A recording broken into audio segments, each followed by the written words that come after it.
sleepy coastal town of Clearwater, where the ocean once lulled its residents to sleep, darkness has begun to descend. A brutal biker gang, the Black Fangs, has not only spread fear, but has also plunged the community into silence and despair. But in the darkness, a small ray of light has shone. That ray of light takes the form of Maddie Carter, an 85-year-old woman with gentle eyes and a slow gait.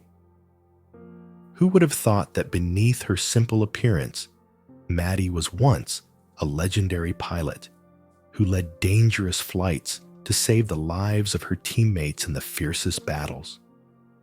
It all begins at a small gas station, where Maddie comes face to face with the gang's leader, Viper, an arrogant man who believes this town is his.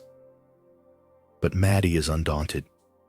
With a click of the phone, she called back pieces of her past and called out to the people she had saved, now veterans, real warriors. The roar of the motorcycle convoy that came to her aid changed everything. Clearwater was facing a fight not only for freedom, but also to restore faith in the power of courage and unity.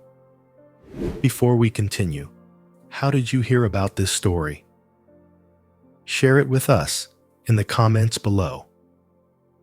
Don't forget to subscribe to the channel, because tomorrow we will bring you a special story, a new emotional journey waiting for you to discover.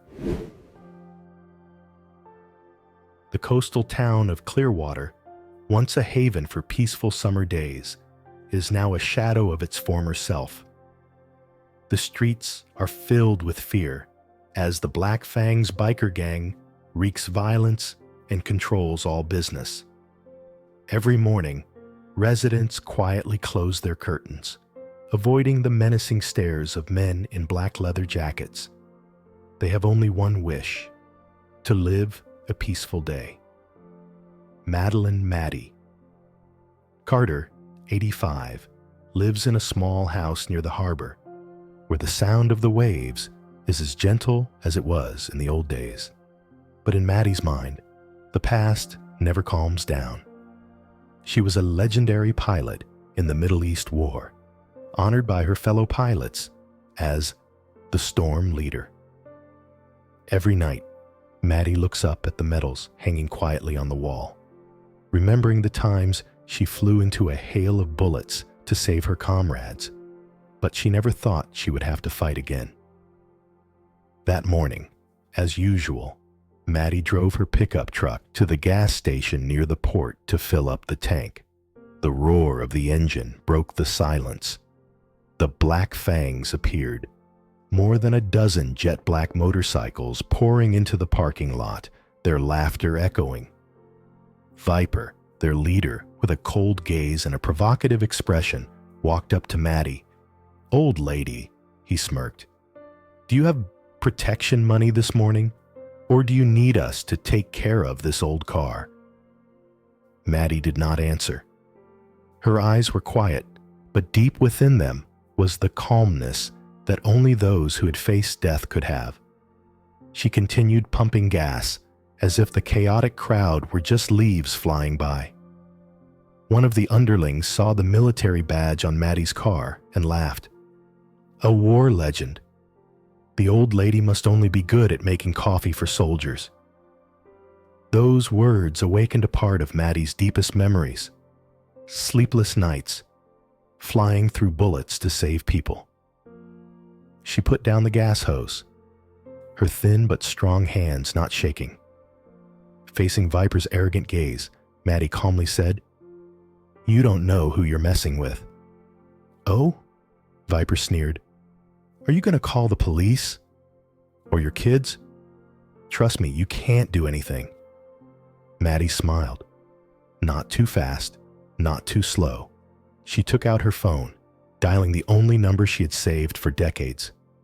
A familiar voice rang out from the other end of the line, deep, powerful. "Maddie, what can I do for you?" "Gideon," she replied, her voice firm. Clearwater needs us." Viper stood there, smirking, but his laughter quickly died away as the roar of other motorcycles rang out in the distance. This time, it wasn't the chaos of violent men. It was the sound of a single, powerful, determined army of veterans, led by Gideon Ironclad Kane. More than 24 motorcycles turned into the lot, their engines roaring like a warning. Maddie looked Viper straight in the eye, her voice soft but sharp as a knife. "I'm not calling the police. I'm calling my family." Clearwater was no longer quiet. The roar of the Eagle Rider's engines echoed through the town like a challenge to the Black Fangs. The veterans had not come to win, but to defend what they had sworn to protect: freedom and dignity. Leading the convoy, Gideon Kane, his eyes cold, stepped down from his dusty Harley-Davidson. He looked straight at Viper, his eyes saying nothing but the message: "This is a battle you cannot win." Viper smirked, trying to hide his anxiety with arrogance. "So this old woman has called her gang? Veterans? Gone." He looked around, but now his eyes were no longer filled with confidence, but with skepticism.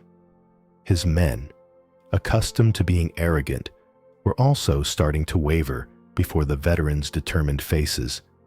These were not men to be intimidated. Gideon stepped forward, his voice low but commanding. "Viper, you think you're strong because you have a gang, because you control this town through fear. But true power doesn't come from intimidating the weak. It comes from standing up for what's right, even when it's hard. And you've just crossed a line you shouldn't have crossed." Gideon's words were like thunder in a storm, making the atmosphere heavier. But Viper, his pride wounded, refused to back down.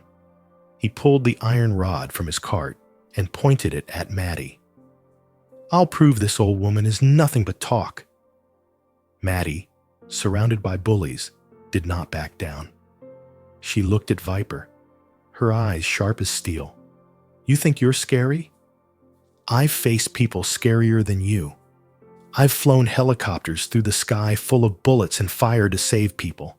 But the only thing that truly scares me, Viper, is when I see young people like you abandon your humanity for cheap power." Maddie's words silenced the crowd. A few of Viper's gang members began to look at each other, hesitation evident in their eyes. But Viper would not give in. He shouted, "Clearwater is ours. What can you do?" His snort was drowned out by another sound. The sound of police sirens rang out in the distance. Chief Harper, the sheriff of Clearwater, appeared with a small but determined squad. "That's enough, Viper," Harper roared. "This town doesn't belong to you, and today you're going to find out." The arrival of the police only added to Viper's confusion. He looked around, realizing he was surrounded. Behind Maddie, the Eagle Rider veterans moved into position, forming a protective circle around her and the town. Each of them was ready, not to attack, but to prevent violence with their calm and determination. Realizing that they could not overwhelm them like they had before, Viper shouted, ordering his men to retreat. "This isn't over," he roared, before revving his engine and charging away, his and his men fading into the afternoon sunlight. But inside Viper, the anger had turned to fear. He knew the coming battle wasn't simply about control. This was a battle of the spirit, and he was up against men whose spirit would never be broken. As the Black Fangs retreated, Maddie turned to Gideon. "This is just the beginning. They will be back, stronger, more vicious. We must be ready." Gideon nodded. "Yes, but next time, they won't just be facing us. They'll be facing Clearwater, a community without fear." In the last light of day, the veterans and the people of Clearwater began to gather, not to fight, but to stand up as a strong community. Maddie looked around, sensing something she hadn't seen in this place in a long time. Hope. Hope that the reign of fear was over, and that Clearwater could once again stand firm in the storm. The last light of the day faded, but the fire of determination in Maddie and Gideon's hearts burned brighter than ever. In the quiet of a town that had just experienced its first confrontation, no one dared to be complacent.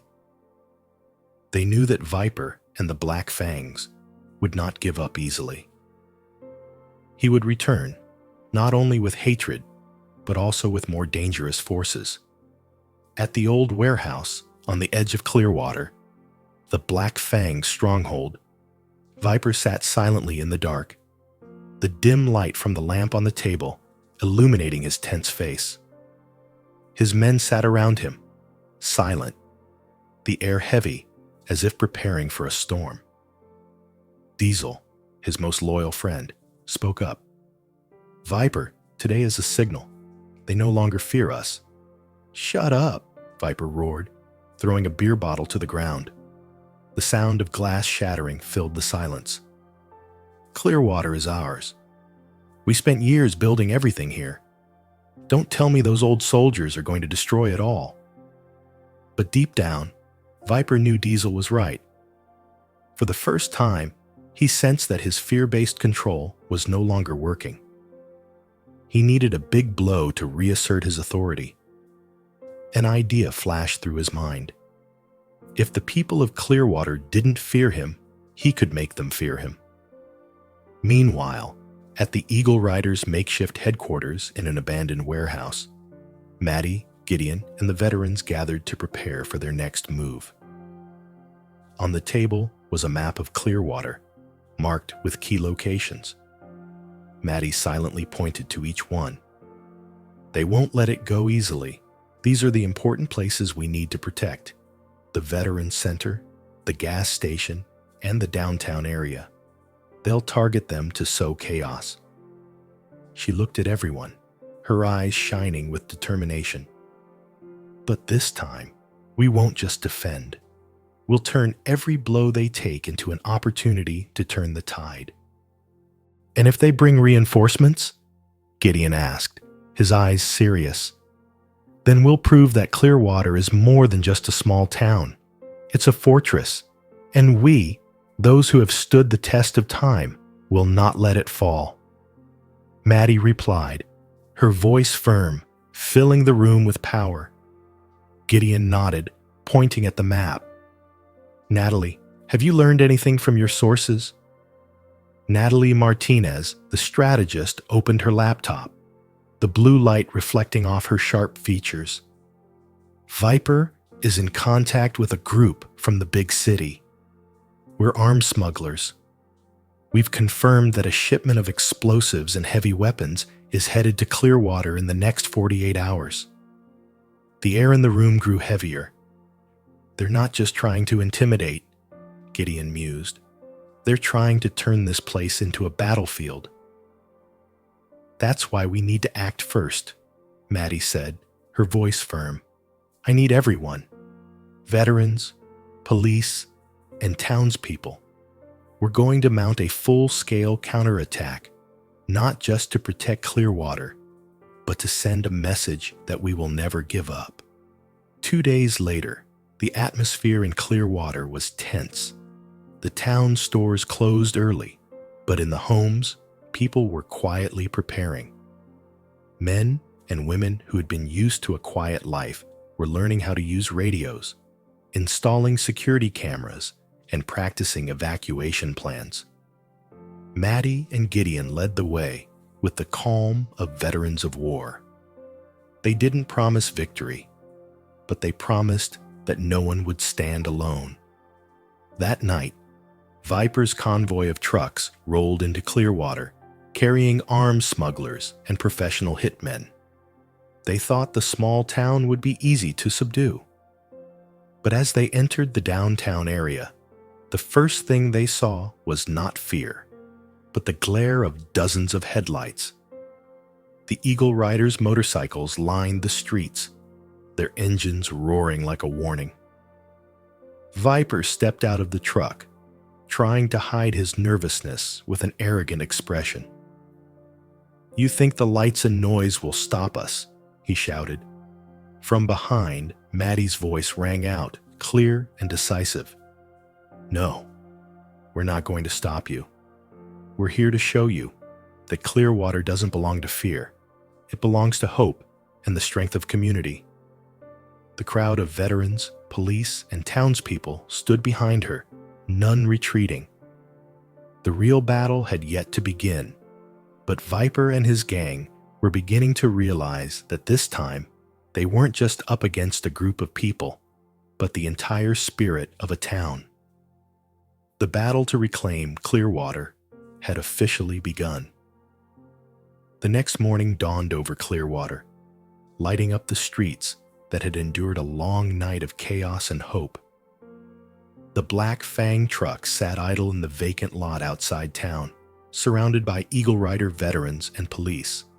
The roar of the gang's engines had been replaced by hammers, saws, and words of encouragement. Instead of being crushed by a night of violence, Clearwater stood up stronger than ever. Maddie Carter stood outside her window, looking out at the town. People who had been afraid to open their doors were now out in the streets, cleaning up the rubble. Veterans were showing people how to reinstall signs and reinforce broken walls. At the Veterans Center, Natalie Martinez was holding a special meeting, asking people to donate to rebuilding the destroyed businesses.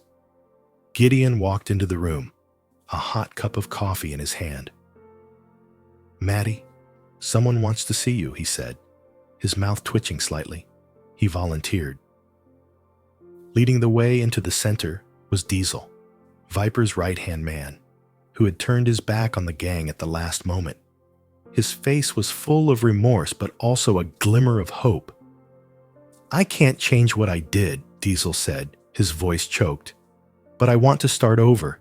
We want to start over." Maddie stepped forward, her eyes soft but determined.